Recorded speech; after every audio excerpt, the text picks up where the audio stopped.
Mary, did you know? The phrase echoed in Joy's head. Walking out of choir practice, Joy's mind was on fire. They were starting the Christmas music early this year. The music director had planned some really ambitious music for Christ the King and Christmas. After cutting more than half the music last year, since the choir was not ready, this year he was determined to wring the most joyful, most tuneful Christmas season ever out of his choir. Her body was exhausted by the 2.5-hour practice. This was another result from last Christmas. Each month they had one long practice. Since it was on the schedule, people didn't seem to mind. Strange. It didn't make getting home at 10 any easier. Mary, did you know? She couldn't get that phrase out of her head. Mary, did you know? And if she didn't know, how would Mary have changed things if she knew who Jesus really was? What was Joy's obligation now that she knew how special these children were? Not only to them, but to their parents. With her focus on just solving the test scores problem, rather than helping the special children, Elizabeth proved that some people wouldn't believe or care. But who was she to make that determination for someone else's child? That was the dilemma of the teacher. Was it her place to say something, or was that overstepping the boundaries? The problem was the school had students for more waking hours per day than most parents. Teachers got to see things that parents might miss. She remembered the first time she hit this particular pothole. It was partway through her 3rd year volunteering. Rather than having her own project, Elizabeth had asked Joy to partner with the year-long anti-bullying campaign. It was hard to teach someone else's class when she finally had permission to add her own twist. But Joy did it. 3/4 of the class was the prepared curriculum. Only the last bit was left for her. She showed up each week, towed the line, and really learned in the last 15 minutes. The curriculum was good enough. Not what she would have written, but clearly it worked for her students, and that was the important part. What happened about halfway through the semester? They were deep into the anti-bullying classes, nearly halfway through the whole curriculum. She was completely stumped when one student asked, "But, Miss Verity, what if a bully starts it first?" The 3rd grader looked up at her, eyes filling with tears. It had stopped her abruptly. Who was she to answer this question? Surely there was some authority that knew everything. That authority certainly did not reside between Joy's 2 ears. Here was this boy, standing before her, hurt and needing the answer now. What could she say? His parents had to have strong beliefs about this. It certainly was not her place. On the other hand, she could not send him away without an answer. There had to be an answer that did not usurp her place. She needed to talk and fill time until she came up with an answer. Okay, let's slow down. The question was what to do if a bully started something.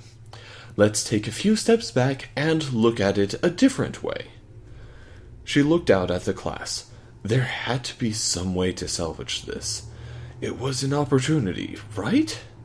Maybe if she got 2 children up in front of class, sat on a stool, or knelt down to split the difference, asking who was more likely to be bullied. Who is the tallest person in the class? A hand raised near the back of the classroom. Okay, come on up front. Now, who is the smallest? 3 little girls raised their hands. Wow, thanks. How about the girl in the middle row? A small girl came up front. Her idea wasn't going to work. She needed a bigger height difference between the two. What about, how do you 2 feel about being part of a demonstration about bullying in front of the class? She'd worked with this classroom before. These 2 didn't strike her radar as either bullies or their targets. They nodded yes, but now they looked a bit scared. Don't worry, everything's going to be fine. She was thinking at top speed. Maybe demonstrating power posing would work. Okay, class, when you look at the two students here, which would you say is more likely to be a bully? If you think Sam, raise your hand. About 3/4 of the hands went up. She turned to write on the board. Sam, 18. And if you think Lydia, raise your hand. 8 students raised their hands. Lydia, 8. I can tell from a little math that some of you raised your hands more than once. That's fine, you can have 2 opinions. Now, we all know that neither Sam nor Lydia is a bully. But just looking at Sam, why would you say he's your bully? Just go ahead and write something. Don't wait for me to call on you. Under Sam's name on the board, she wrote the answers that were called out. Bigger than Lydia, a boy, looks strong. Now let's do the same for Lydia. It took a bit longer for answers. Under her name, Joy wrote, smaller so she can get away with it. Girls are mean. Looks strong. Alright, so we have reasons that you could believe either Sam or Lydia could be a bully. What I see is that being strong is important to being a bully, but size isn't. A smaller person gets away with more, and a bigger person looks more like a bully. You also said that it doesn't matter if you are a boy or a girl, because for each it was a reason you believed they could be a bully. Does anyone want to add anything? Blank looks around the classroom. So, she had not reached them yet. Plus, with the way Jacob and Amanda were wiggling, she had to get them moving before it infected the whole class. Let me try something different. Who would you like to see bully me? Giggles everywhere. But Miss Verity, you're the teacher. No one bullies you. Floated in from the second row. Maybe they had not met their principal. Best not to mention that. Actually, bullies keep bullying long after they leave school. Our job is to learn how to recognize and stop it now. Let's change the classroom. Does your teacher have a way to move the desks so we can sit on the floor? Hands raised. One of the students explained what to do, and they all helped clear the area.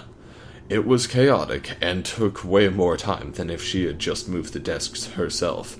It did introduce movement into the classroom, though maybe not in the most appropriate way. Good thing she liked it when classes got a bit wild. When all the desks were moved, Joy had all the students sit in a rough circle. She sat down with them. Let's start over. Does your teacher have a way to choose random names? Turns out she had a pretty bucket with clothespins, each with the name of a student on it. Joy put her hand in and chose a name. Hannah, how would you like to bully a teacher? The girl got up with a big smile on her face. Thank God for random chance. She'd been working with this class on and off for 3 years. Hannah could do this without acting out later. Hannah, have you ever been bullied? Her face fell. Yes, Miss Verity. Now, without naming any names, tell us a bit about it. Where you were and a little bit about what happened. It was on the playground. She was mean to me. No one would play with me.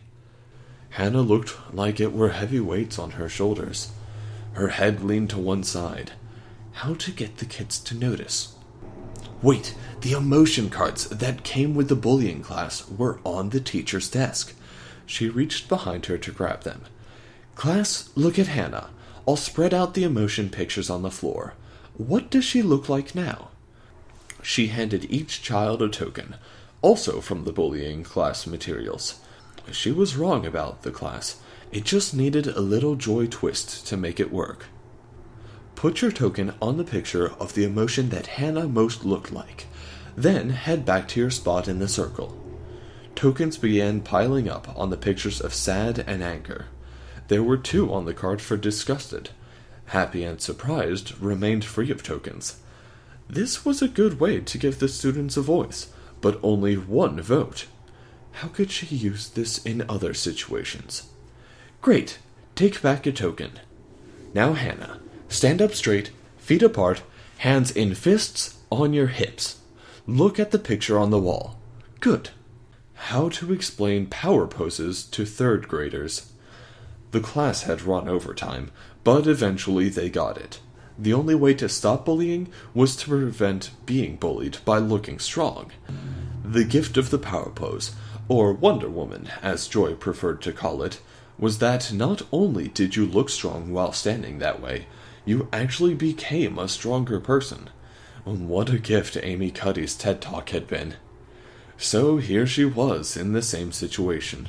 The new transfers were already hers, and showing improvement. They were taken care of. How did she make her special students stronger without permission from their parents? There were only 5 of them, 4 if you took out Olivia. She could use the odd test scores. Maybe schedule some extra visits to the reset room? Figuring out their abilities was going to be difficult. That was next week's problem. She was cold from leaning into her car, staring at the stars for so long. It was time to go home and to bed.